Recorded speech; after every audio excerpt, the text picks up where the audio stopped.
এমন সময় একজন সাহাবীদেরকে দিকে ইশারা দিয়ে বলতেছেন যে আপনি দাঁড়ান, আপনি আমাকে দাঁড়িয়ে বুঝিয়ে দিন আল্লাহ যে বললেন ইত্তাকুল্লাহ, আল্লাহকে ভয় করার কথা বললেন।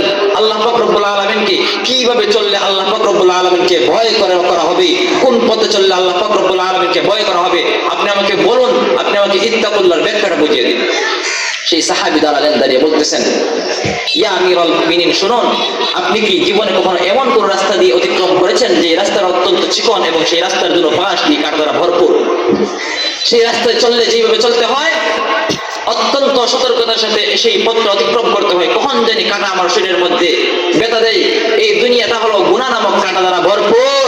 আপনি এই দুনিয়ার জমিনে প্রতিটা কদম ফেলার আগে আগে আপনি সিদ্ধান্ত করতে হবে, আপনি যাচাই বাছাই করতে হবে, আপনি এইভাবে চলার নাম, এইভাবে ভয় নিয়ে আল্লাহ পাক রব্বুল আলামিনের ভয় নিয়ে দুনিয়ার জীবনটা অতিবাহিত করার নাম হলো ইত্তাকুল্লাহর উপর চলা। বলেন সুবহানাল্লাহ। এই সাহাবীদের যুগ কি আর আসবে? এই সাহাবীদের যুগ তো আর আসবে না। সাহাবীদের যুগটা ছিল সোনালী যুগ।